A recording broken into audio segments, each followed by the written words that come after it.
How's it going, guys? I'm Julian Bradley here with another jazz piano lesson. In today's episode I'm going to cover comping, so some comping techniques. Now the term comping is short for accompanying. It basically means if you have a singer or a soloist and you still need to be able to play the chords for that singer or soloist to play to, and you also want to generate some rhythm. So basically comping just means to play chords to an interesting rhythm. So here's an example of some comping. Typically, as a solo jazz piano player, you'll play the melody in your right hand and you'll comp yourself, so you'll accompany yourself by playing left hand chord voicings in the left hand.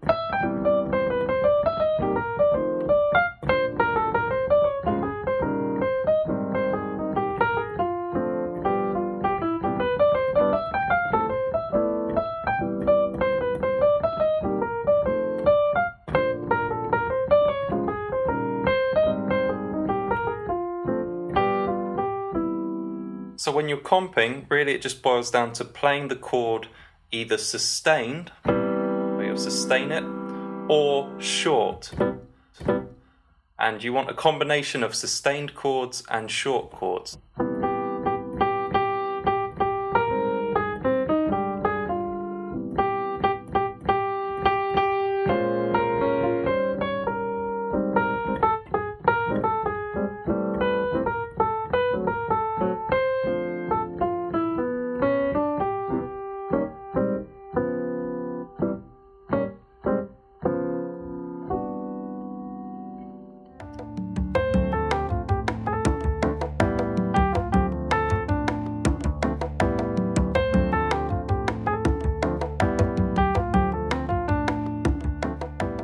So comping is fairly straightforward when you're playing a piece of music that has plenty of chord changes, because you've got plenty of new chords to play.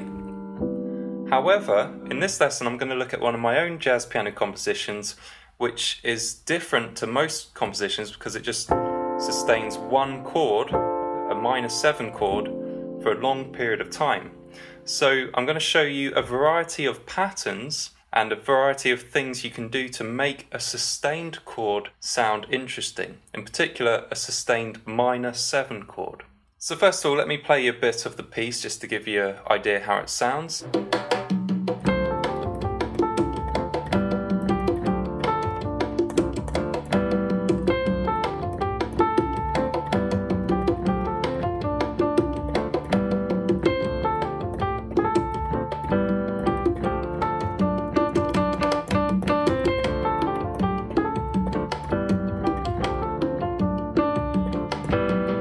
Okay, so in this composition we basically have a sustained minor 7 chord for a long period of time. So what can we do to make a sustained chord sound more interesting? Let's say that you open the chord sheet and there's a C minor 7 chord sustained for 8 or 16 measures. Here are some things that you can do.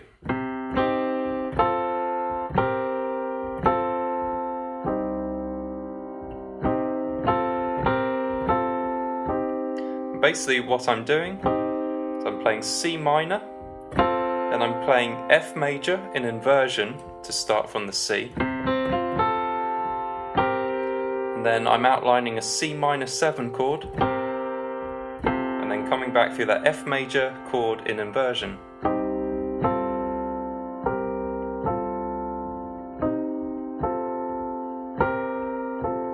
And it's a good way of creating some movement while still sounding like C minor. So I'm hardly changing chord. I am sort of changing chord for the F major chord, but mostly I'm still creating just a C minor sound, but I'm able to create some movement in the chord. And this also works for dominant 7 chords. So if we had a C dominant 7 chord in the chord sheet, it would also work for this.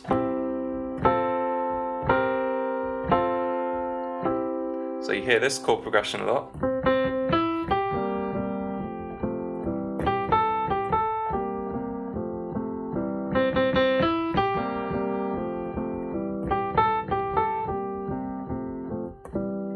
and I've notated all of these patterns I'm playing, and I've put them in a free download which I'm going to announce at the end of the video.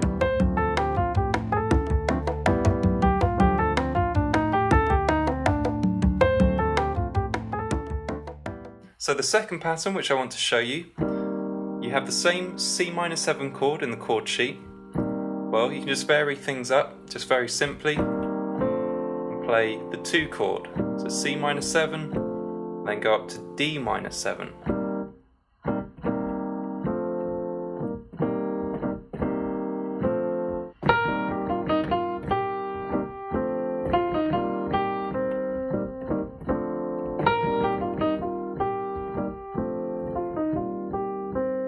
So you'll be familiar with this chord progression. You can hear it in Miles Davis's So What. So What's in D minor, but it basically takes the D minor 7 chord and precedes it with the 2 chord, which is E minor 7.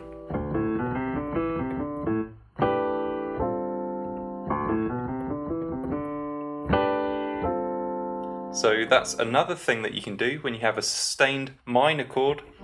Just alternate with the 2 chord. Build a minor 7 chord off the 2 chord. And you'll be outlining C Dorian scale.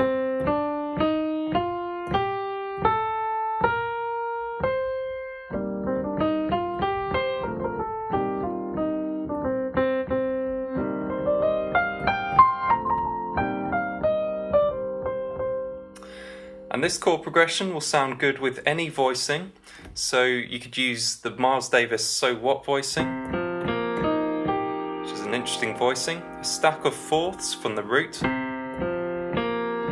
with the 5th on top.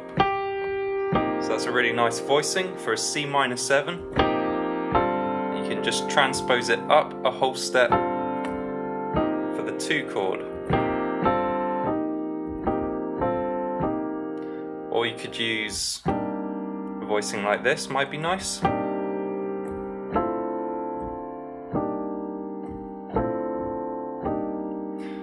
Or you could go for a more modern sound. Just play a stack of fourths in the left hand.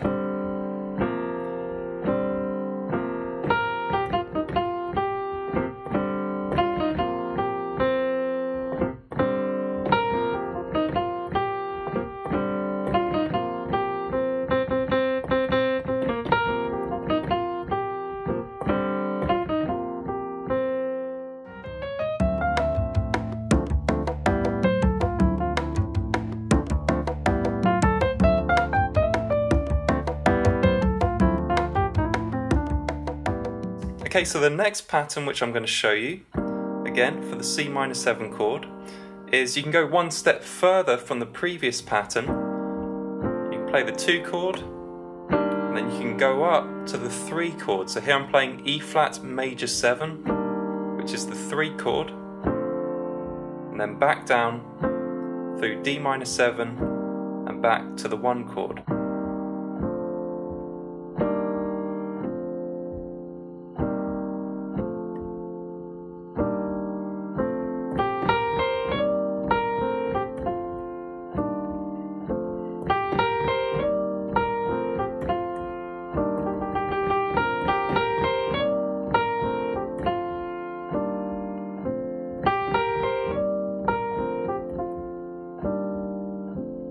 So that's nice and simple. Now you can go further, make it sound more interesting by changing the voicings. So here's a nice voicing for this progression which is often used. Play the root in the left hand, 7th, 3rd and the 5th in the right hand. And we're going to apply this shape to all 3 of the chords. C minor 7 is played like this. D minor 7 is played like this. Then E flat major 7 is played like this. And then back down through the D minor 7.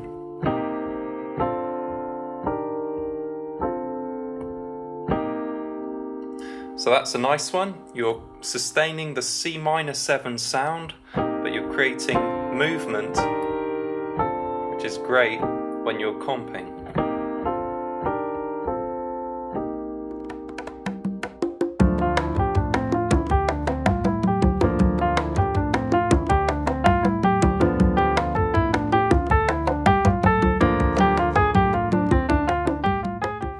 You'll often hear variations of this basic pattern,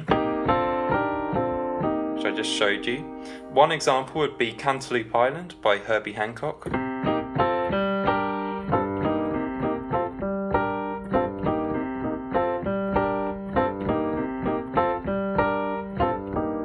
So the right hand is playing the exact set of voicings which I just showed you over these three chords, but the only difference with Cantaloupe Island is the bass line,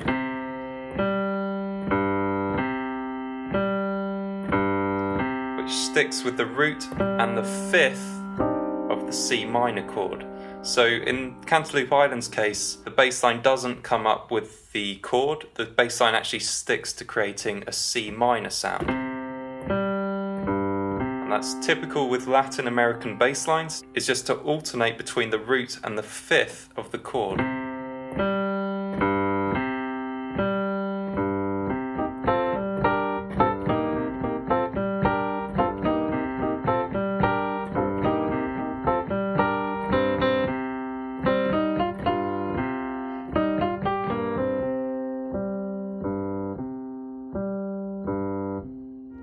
And you can download the sheet music to Rio Cubana just by clicking on the link below this video.